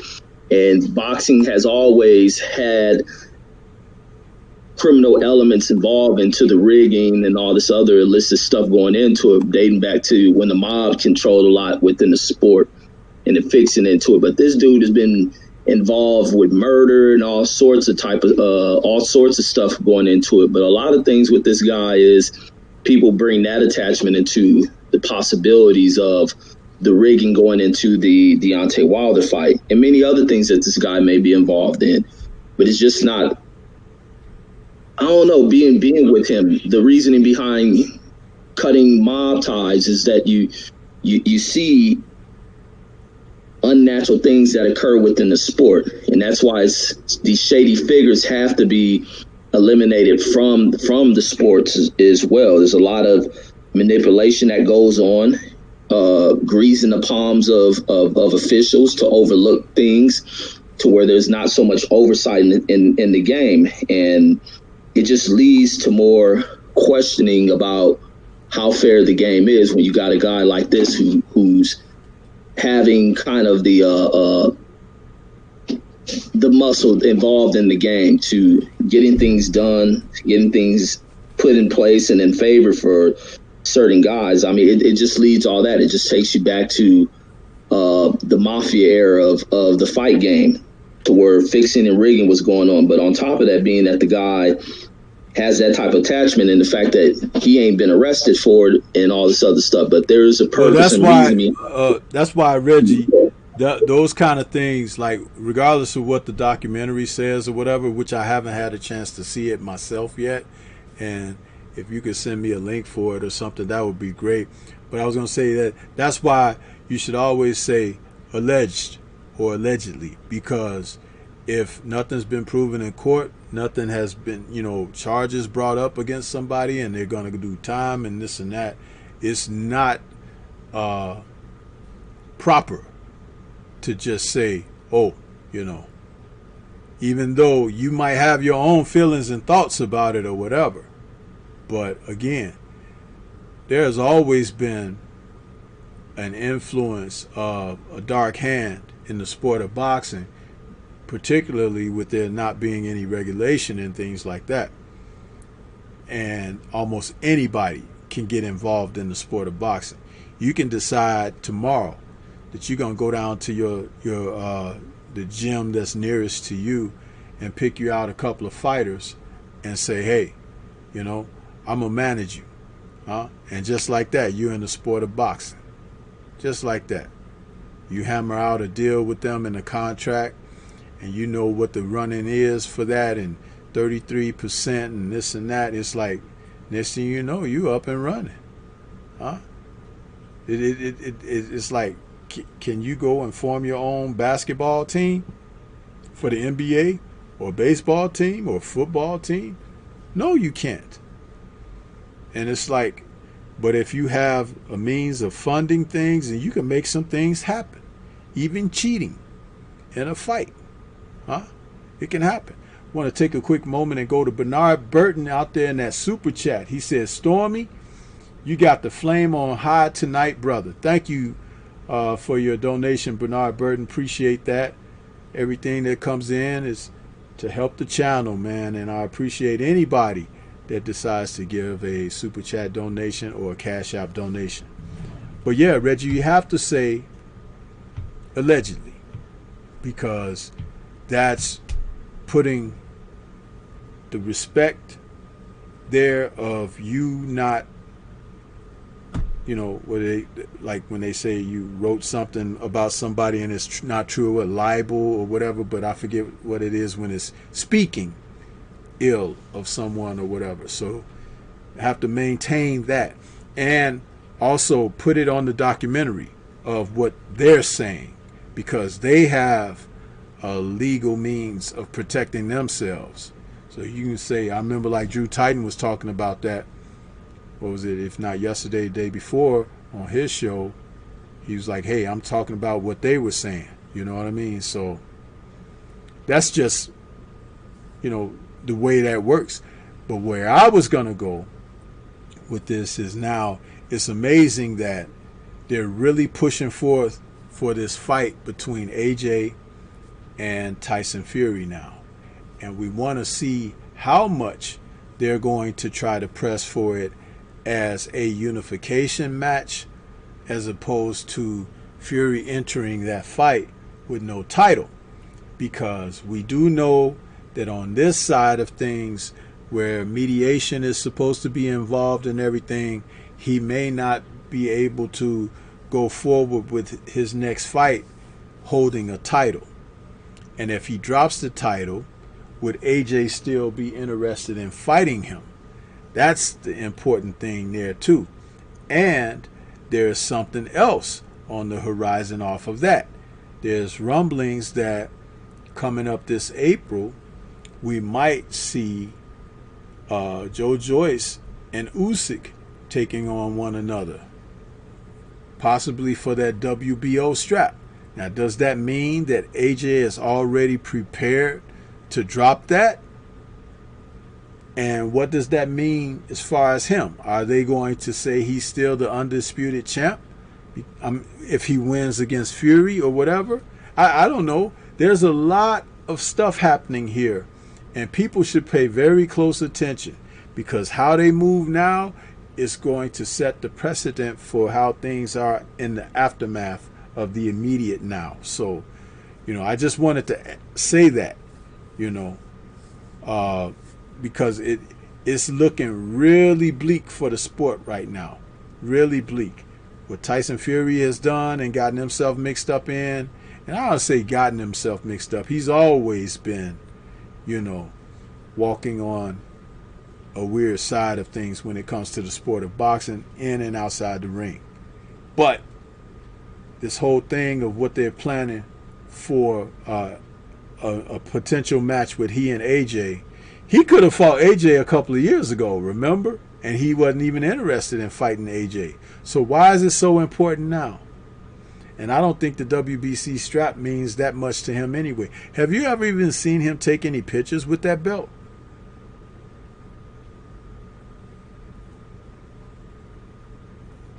Yeah, I've seen him. It's not a lot. Not a lot of promotion. But the last time I saw something like that was when Buster Douglas defeated Mike Tyson, and Don King was working hard with the WBC and the WBA to have Buster's titles stripped from him, because he was going on the notion that they thought that Buster benefited from a long count from the referee Octavio Moran when Tyson dropped him in the 8th round of that fight. And Buster got up inside the count, Moran's count, and then the bell rang after that. They're trying to say he was on the canvas for longer than 10 seconds. But it's not actually 10 seconds. It's a 10 count. So even if a ref has slowed the count down, yeah, the fighter that's down can benefit from that, but it still is the ref's count. That's like one of the reasons, like with Fury when he went down against Wilder in their first fight. It's like, you know, Jack Reese was yelling at him, like trying to, like he did everything but give him shock stimulation and say, wake up, Fury, you know. But, you know, that's what happened. But you have two people counting. You got the ref counting, and then you got the guy that's outside the ring. The timekeeper is counting too. So if one reaches the 10 before the guy gets up or whatever, that should be, you know, what the call is. But we've seen it. I've seen Frank Cappuccino Sr. Count Buster Mathis Jr. out against Mike Tyson with one of the fastest counts I ever saw. When Tyson finally dropped him in that 4th or 5th round, whichever round that was when that fight ended, with a series of uppercuts on Buster Mathis Jr., Frank Cappuccino was counting like this: 6, 7, 8, 9, 10. You know, it was like Buster was still trying to get up, you know, but he waved it off. And I've never seen a guy get counted out that quickly. So it's, listen, there's some funny things going on, but if Usyk and this guy Joe Joyce end up fighting for a belt in April, it's going to be very interesting, because that probably will mean that AJ is going to vacate all those belts. He'll probably hold on to one or two, and those might be the sanctioning bodies that he has a closer alliance and relationship with. What are your thoughts on that? Wait, on which one is that? On Usyk and Joyce possibly fighting for a belt in April, which is more likely going to be the WBO. But your thoughts also on that, as well as AJ giving up belts and probably will hold on to maybe one or two of them. Oh man, with me, I don't think nothing of it, man. I just want to see the guys fight. I don't care about these belts. I don't care at all. I don't think nothing of it. I think it's going to happen. These sanctioning bodies for not holding any kind of standards or order to the fight game, they allow to where these belts don't mean anything. They just don't. It's just time for people to start making big fights. They ain't even got to fight for a belt, but I guess the belt adds to, yeah, here I am. I guess that's all the belt is. I like that Usyk versus Joe Joyce fight. It's now they get to try this thing out as heavyweights. That fight was pretty close, and I have rewatched that fight like about a few months ago, and I thought Joe Joyce did things to where that fight could have went either way, in my opinion. But being that Usyk was such a popular fighter at that time, I think in this division, Usyk may be in major trouble in that coming event. If it is in April, it's major trouble. He's gonna have to move out the way. But Joyce ain't no dude that's just gonna stop. He ain't gonna be one of these dudes to where your movement is gonna tire him in the same way that it tired out Chisora. This is gonna be a different danger in here, and this dude is much bigger than what he was when they fought as cruiserweights. Now to giving away the belt, hell, these fighters can give away all their belts, but making these fights is what it's about. And now that contracts don't mean nothing, and this is how you know that stuff don't mean nothing and there's no order to things. Now, when Chavez Jr. skipped out on taking a drug test for a fight against Danny Jacobs when he's supposed to be tested, and he avoided that, and Eddie Hearn and them bypassed the suspension that was put out there by the Nevada State Athletic Commission, and they just moved it to a new state. That's when I'm like, man, boxing is just kind of the wild, wild west. When you look at it, there's no enforcement to the game. There's no true enforcement to the sport of boxing. Someone gives you a little bit of issue or pushback, you move it to another country, move it to another state, make the fight happen, and then handle it however it goes in court. But it also almost showing that the game has no real enforcement structures to it.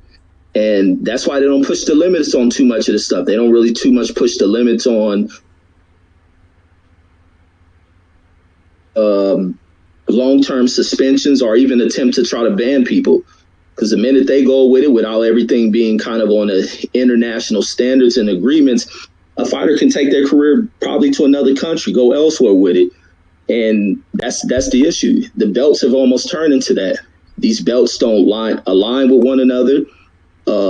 These fighters don't have to fight certain people. People don't have to honor contracts. They can come up with crap talking about they have expired.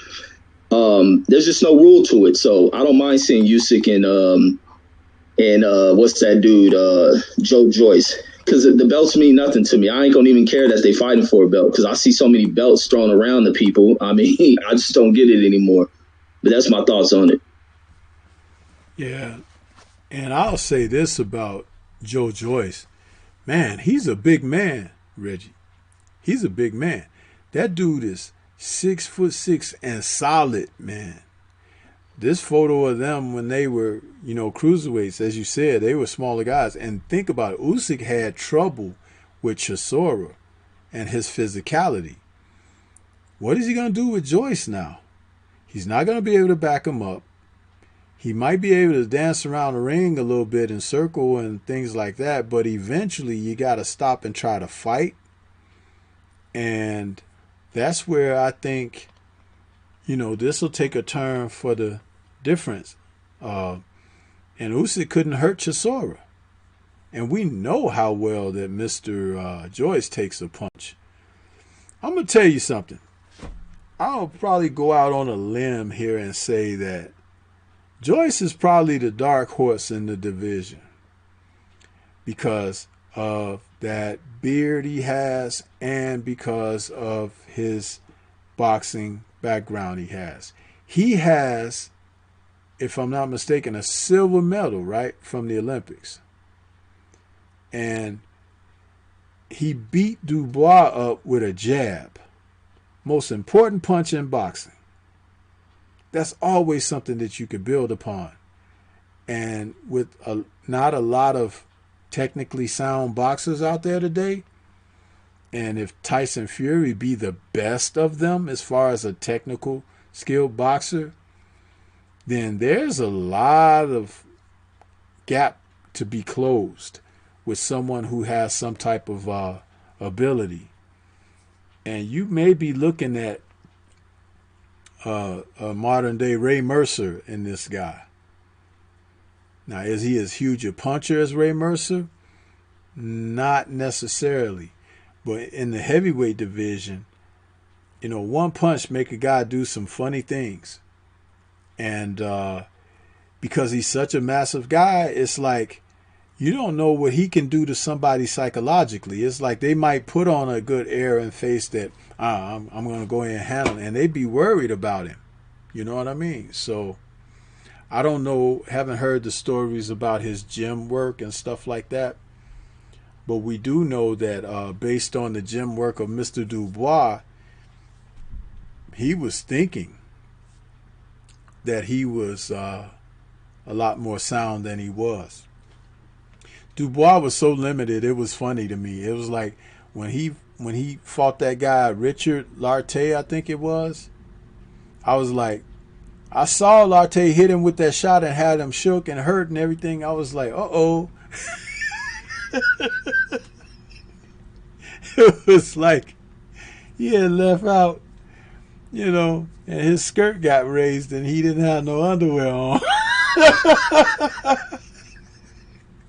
So, I'm looking at it like, okay, whatever.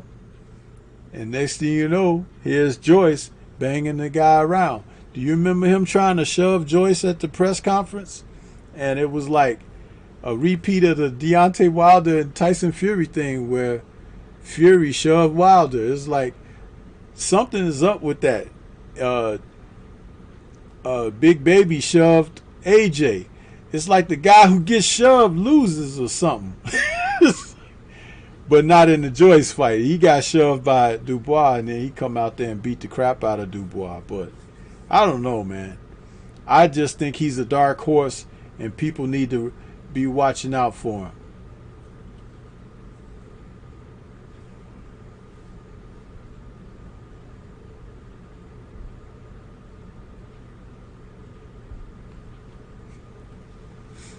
So yeah. Now tomorrow night we got some fights coming up, Reggie. I know ESPN is Top Rank. They're involved in this another MTK promotion there that's going through IFL TV and Sky Sports. Top Rank. He's got this guy Gurfey and McGregor for the EBU bantamweight title. Now these guys, they are the European fighters on the other side of the pond, and these guys are going to be fighting in Dubai. Reggie, I don't know what I don't know what to expect. I don't know the guys. But I think I'm going to tune in because I just kind of want to see what's going on, want to see how this promotion goes and whatnot.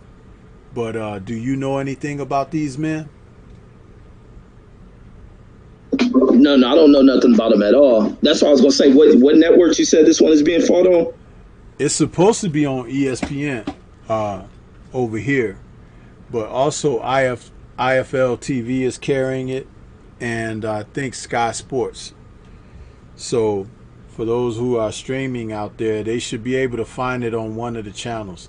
Now, as far as what time, I haven't looked at, what's happening as far as, the time of the event. But, yeah, it's supposed to be,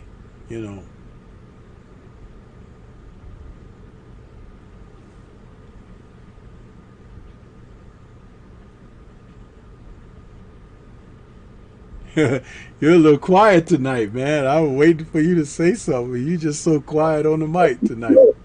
No, the sound went out. My sound had went out. Oh, yeah. I just, I'm going to tune in. I just kind of want to get familiar with some of these guys, see what's up with them. I'm not expecting top-notch boxing, but we've had very little, since the holidays. So it's like I'm going to tune in to just see what's up.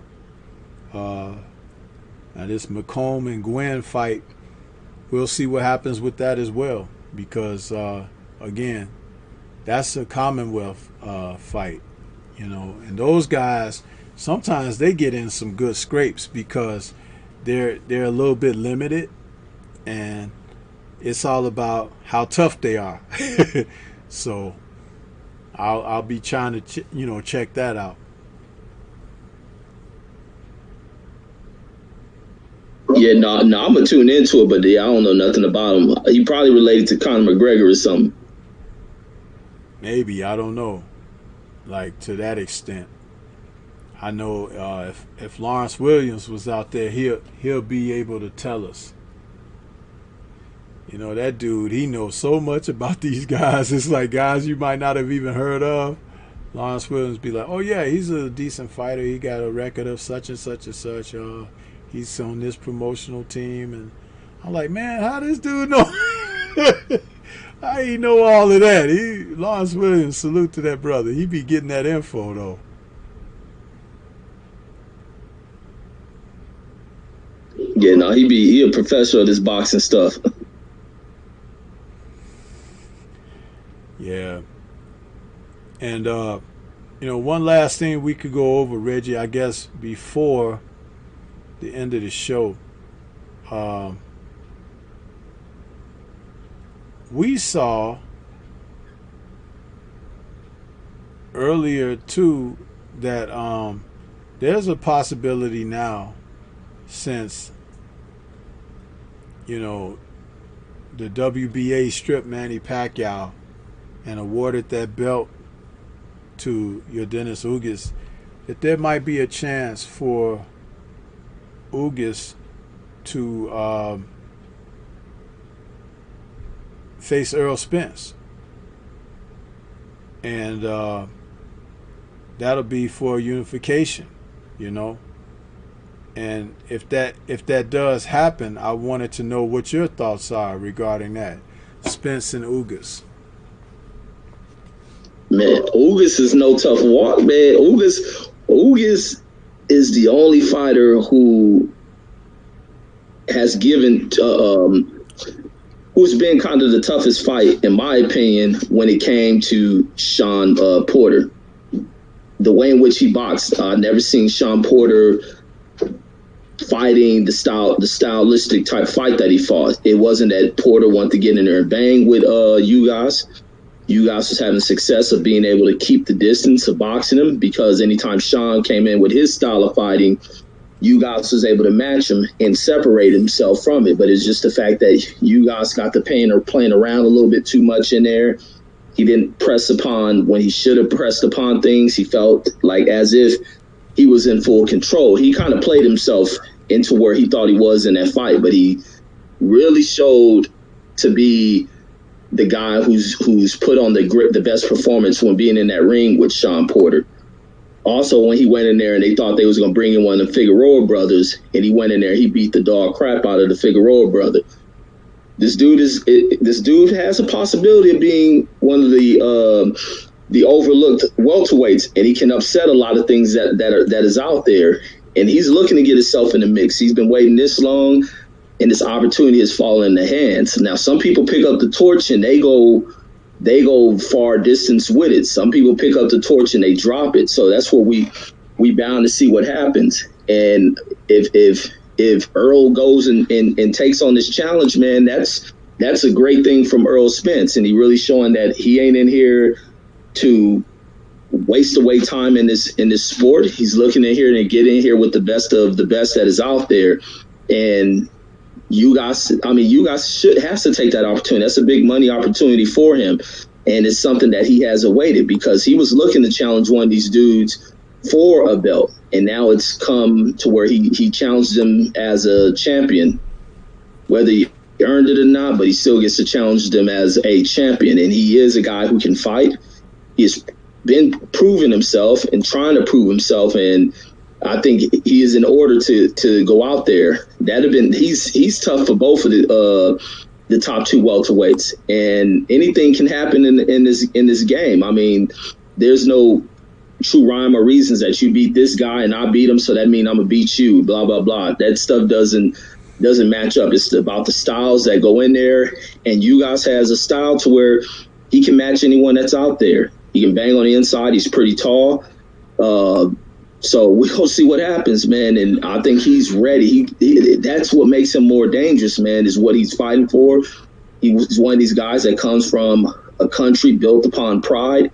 And he's not like most of the other Cuban fighters. He's willing to get in there and bang with you as well. And one of these guys that just has to, use that high-level style of boxing they use over there. He will engage with you. And he seems to punch pretty well to keep guys up off of him, because he changed some things about Sean Porter. And also what Sean Porter gained in that fight was experience that he ended up utilizing in that Earl Spence fight, which was a very, very, very close fight. But that's my thoughts on that one. Yeah, and I agree with you about Porter taking that fight, because although Ugas may not have a big knockout punch, he can box very well, and he's a strong middleweight, welterweight, and big welterweight, and has a ranginess that is similar to what Earl brings. So it's going to be interesting how Earl deals with that, with him, because he's strong. He's not necessarily going to walk through the guy. What we do have to watch for is Ugas's mental approach to the fight, because if he gives any kind of inclination that, Earl is a champ, he's over me and this and that, if he has that type of disposition, he loses easily. And those are the kind of things that you never know until the bell rings, because you can have a guy in there and you think he caught up in the moment and won't be able to perform and stuff at a certain level, and he go out there and start beating the crap out of the name guy, because he wants it. He wants that. He wants what the other guy has, and that's what we don't know. Is he just going out there to try to, earn his biggest payday yet, or whatever, or is he really gonna try to become a unified champion? Which is what Danny Garcia took no risk, and if Earl were to be facing some kind of challenge or something, it was that fight, because it's his first fight back. You have to create some kind of level of discomfort for him or whatever. He let Earl get into a groove, back into his normal, routine of how he goes about his work and everything. And I saw some positive things that he did, but there weren't enough of them to even speak about. But it's like, you give a guy a chance to get that under his belt, now he just goes back to who he was, the champ, And Ugas was a challenger. He was not a champion who won the belt in the ring off of somebody. So we just don't know what his disposition is going to be. So, that's one thing we can be looking out for. But yeah, I thought I'd get your opinion on that. And man, it's already our time, Reggie. We were really cooking this evening. So shoot. Anyway. I know. And plus I'll be getting on late because of work now. Yeah. But that's okay. I told you, you know, just let me know how long you might be. And, you know, I was like, the Larry Holmes thing is that was my touch of filling in that gap for you while you was away, because I figured I could talk about that. But next week, I want you to have a fighter that you want to have, you know, that we discuss for Black History Month. So, you know, we'll put that fighter up on the screen and talk about him next week. So, but yeah, go ahead and give us some final thoughts, Reggie, and let everybody know where they can keep up with you. There were some people in the chat saying earlier, forget who it was, they said that they're not getting notifications from your channel anymore. So just remind everybody where they can find you. You can put that link in there if you want, and let us know what your final thoughts are about tonight's show or anything else. Oh, yes, indeed. Yes, indeed. And plus, it could be another thing because I go on so late.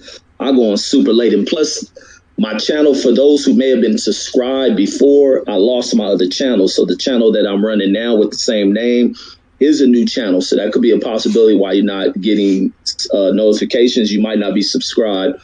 You can catch me once again, the new channel with the same name, Boxing Conversations with Reggie Owens. And I've been going live like super early. So if you're looking for a live stream, if you're up that early, usually I'm going on at 12 o'clock West Coast time after Fred go off on Barbershop Conversations.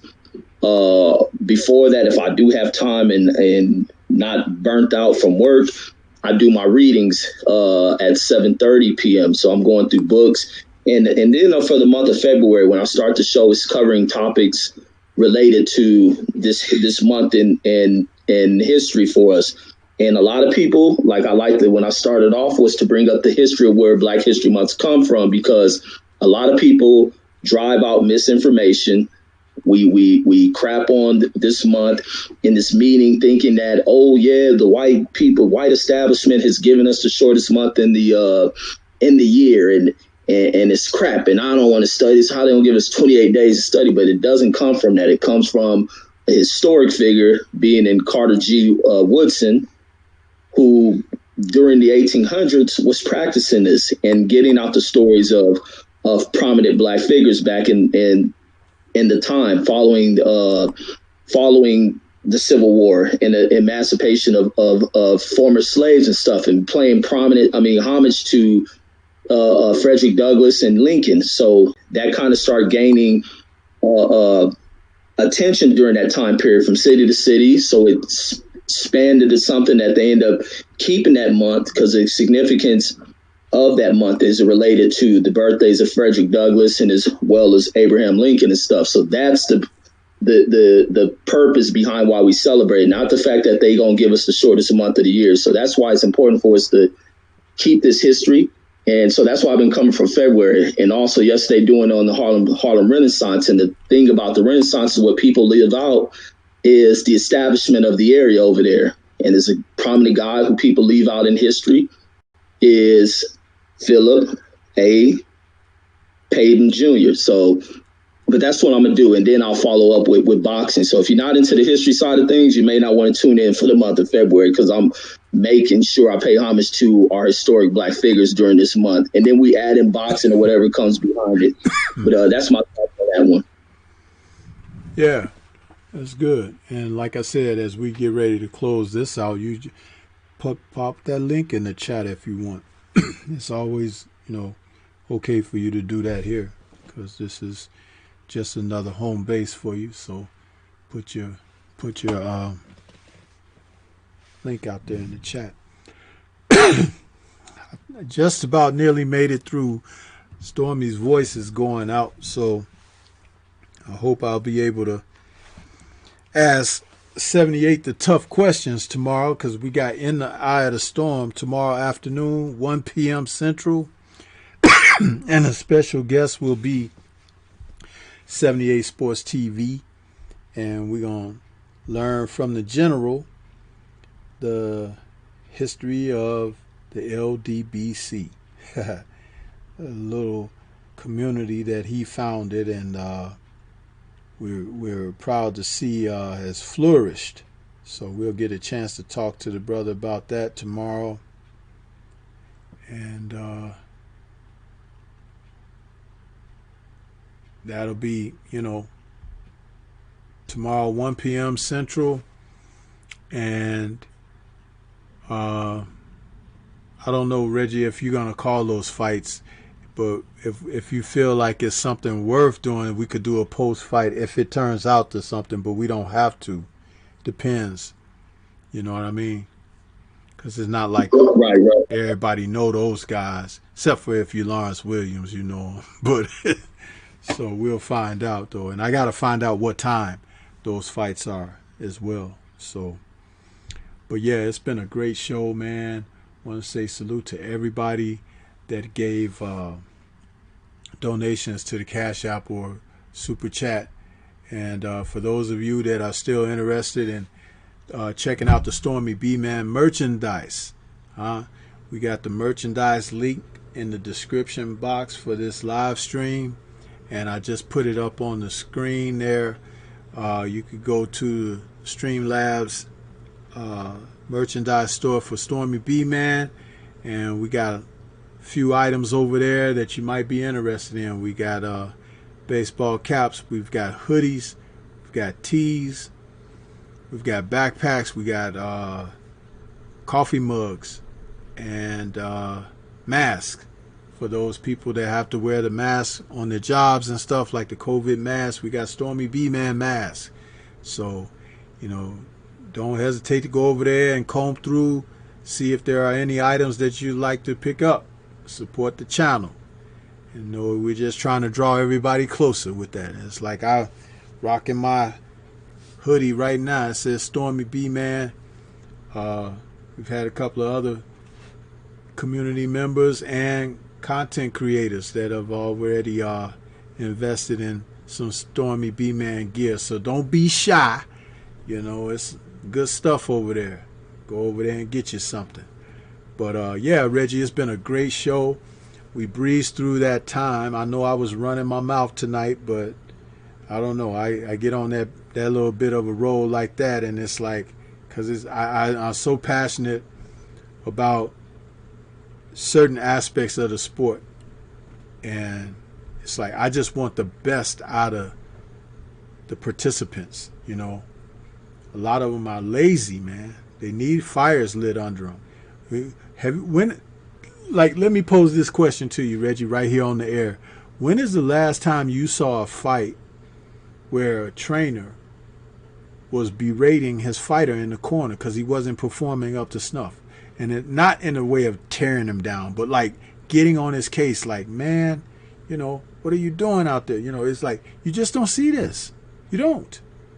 And the fighters are kind of like running the show, and everything is just, and it makes you really think when you think about it in that regard, Yeah, the only trainer I hear who does that is Kenny Porter. That's about it. Yeah, and I would have to agree, because as I'm thinking, that would be someone who come to mind, but no one else. As I was, asking the question, I didn't have anybody, but you're right, Kenny Porter. So, but yeah, that's gonna be it for us tonight. This was episode number 96, Reggie. We're moving right along. We would have gotten over 100 already, as I explained early in the show, have I not taken a couple of breaks here and there, which I'm prone to do because Stormy just like to recharge the batteries. But yeah, it's been a great show. We called this one Fronting and Boxing. I think we covered that subject well, and we got a nice dedication to Larry Holmes in there. So any of y'all out there that know the Eastern Assassin, tell him to tune in, send him the link of this show, and I think we did him proud talking about him and his career and a brief gloss over for Black History Month. He was the first for us to throw out there this evening. So appreciate you guys. Hit that thumbs up on the way out if you haven't hit it already. And we're going to sign off for now. For my man Boxing Conversations with Reggie Owens, this is Stormybman. We're going to catch you guys on the next one. Don't forget to tune in to In the Eye of the Storm tomorrow at 1 p.m. Central, where we're going to bring the general in and pin him down for some comments and some questions. So, but that's it. We up out of here. Peace to everybody. Have a good night.